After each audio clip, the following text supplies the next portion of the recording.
Hello, community members of Ed Romero Terrace. My name is Hallie. I am a student physical therapist, and I will also be putting together some videos for you to view about nutrition and exercise. My videos are going to be a little bit different from my peers because instead of showing the majority of it, I will be doing more of an educational approach. So let's get started, and this first video is going to be on nutrition. Okay, so this is the presentation I'm going to be going over today. Nutrition is a really big topic. It's very broad. There's so much more to it than what I'm going to be going over. As a student physical therapist, I can only go over the general information, but I can give you resources and more specifics as well if you'd like to learn more, and you can always reach out to me and I'm happy to do so.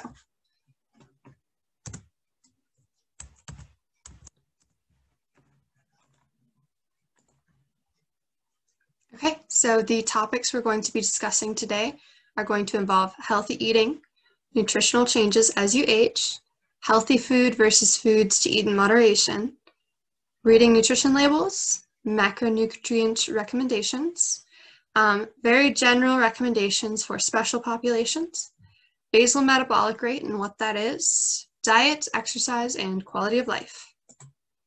So as I mentioned before, but I wanted to put in a disclaimer. Before we continue, as a student physical therapist, I can give general nutrition recommendations, but if you have specific concerns or underlying conditions, a registered dietitian can give you more information. Healthy eating. So healthy eating is fueling your body with the right nutrients and the right amount of these nutrients to help you maintain a healthy, active, and independent lifestyle. So as you age, your metabolism is going to slow down, and as a result, you're not going to require as much food as you maybe ate when you were younger. Your body is also going to need more of certain nutrients, meaning that you should choose nutrients that have the best nutritional value. So choose the foods that have a lot of good food or a lot of good nutrients in it for you. Okay, so these are just some guidelines from the Dietary Guidelines of America. So you should try to follow a healthy eating pattern across the lifespan. Focus on a variety of nutrient-dense, and amount. Limit calories from added sugars and saturated fats and reduce sodium intake. Shift to healthier foods and beverage choices, and support healthy eating patterns for all. So this is an example of a healthy eating plate.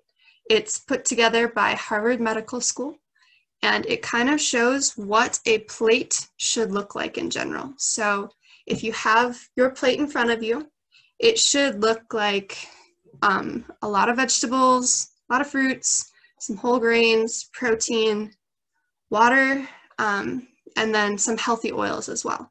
So this is kind of a nice visual because it shows you sort of the proportion without limiting you in what you should or shouldn't eat.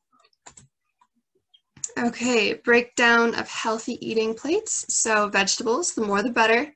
Try to eat variety. Potatoes and French fries do not count.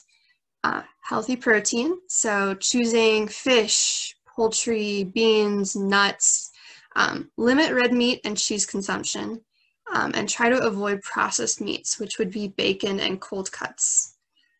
That's not to say that red meat and a steak every once in a while, if you do enjoy, is a bad choice, but try to remember moderation because there are better protein options out there.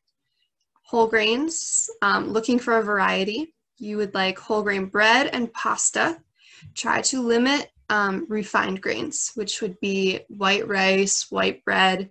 Basically, you're looking for the option that has the grains. More of the wheat option rather than the white means that they processed it to take out those nutrients. Fruits, you should try to eat a lot of fruits, and the more color the better. Water and dairy, drink water, tea, coffee. Try to limit the amount of sugar and cream you add to your coffee. It's hard, but it's better for you in the long run. Limit dairy to 1 to 2 servings a day and juice to 1 glass a day. Juice has a lot of sugar added to it most of the time, And so one way that I like to adjust that, because I do love juice, is to just water it down a little bit. It's something that has worked for me, but it might not work for you as well. Healthy oils. Use healthy oils like canola and olive for cooking, salads, and at the table. Try to limit butter and avoid trans fats. Important nutrients, poultry, meats, and eggs. You should try for 8 to 9 servings a week of those. Fish and seafood, 2 to 3 servings a week. Nuts, beans, legumes, and seeds, about 5 servings a week is average. Fats and oils, 3 servings a day. Fruits, 4 servings a day. Veggies, 5 a day. Grains, 6 every day. And then dairy, 3 every day. This came from the National Council on Aging. So these are the general recommendations to try to get the nutrients that you would need, but there's multiple different options within those categories. So don't limit yourself to just one type of fruit or one type of vegetable. Try to really change it up so that you don't get sick of it and that you're getting more nutrients as well. Nutritional changes. Daily caloric need depends on one's age, height, weight, muscle mass, activity level, and whether you're trying to gain, lose, or maintain your weight. It just depends on the person, and one of the things about the topics that I'm going to be covering is that they're so individual. So with that, just think about what your needs are specifically and adjust based on what you think you can do. So research shows a decrease in the ability to absorb and utilize many nutrients, therefore decreased nutrient requirement as you age. So nutritional needs, you're going to need to eat protein-rich and high-fiber diets. A study following 2,066 older adults over 3 years found that those who ate more protein daily lost 40% less muscle mass than people who ate less. Protein helps fight sarcopenia and age-related loss in muscle and strength. So fiber decreases the risk of diverticular disease, a condition where small pouches are formed along the colon wall and become infected and inflamed.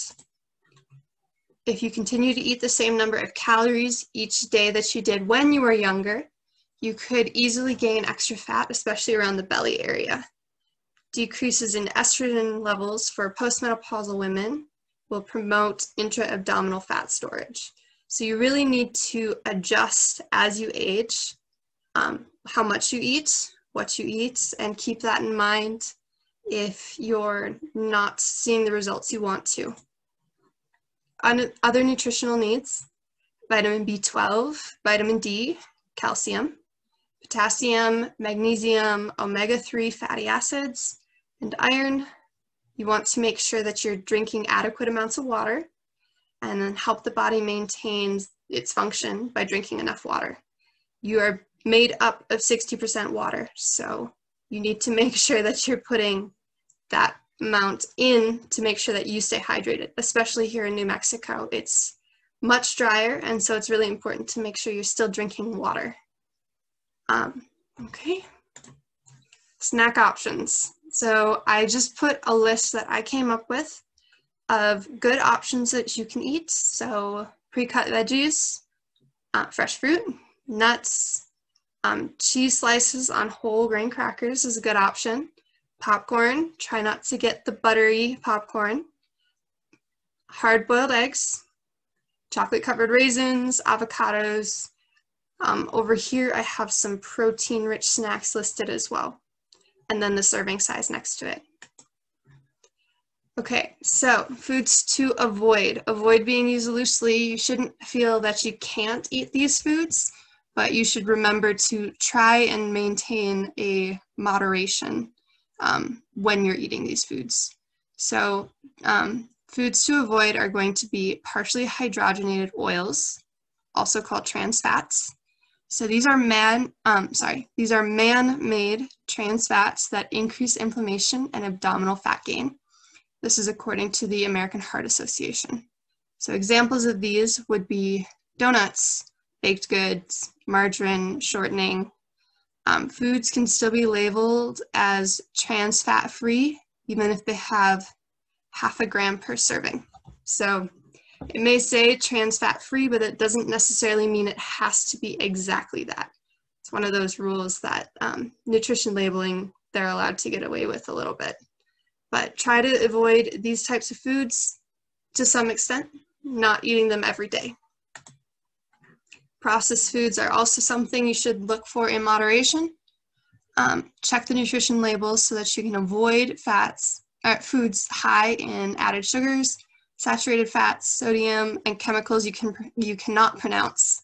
That's something that I kind of is used as a rule of thumb. You know, if you can't pronounce it, you probably don't want to be eating it. So examples of these would be Coca-Cola. It has added sugars. Cheeseburger from a fast food restaurant, saturated fats, sodium. Pizza has a lot of sodium, it's a lot of salts, but every now and then it's not a bad thing necessarily. So there's a big difference between the top picture and that bottom picture there. So fast facts on fat. Love it. It's going to be your unsaturated polys, which is going to be your avocado, your salmon, nuts, your olive oils, and these lower the rate of cardiovascular and all-cause mortality. They lower bad cholesterol and triglyceride levels, which are your cholesterol overall, and they provide essential fats that your body needs and it can't produce by itself. You should limit bacon, cheese, heavy creams, and butters. These can increase your risk of cardiovascular disease and raise those bad cholesterol levels. And then the lose it, artificial trans fats, hydrogenated oils, and tropical oils. These can increase your risk of heart disease and raise bad cholesterol levels.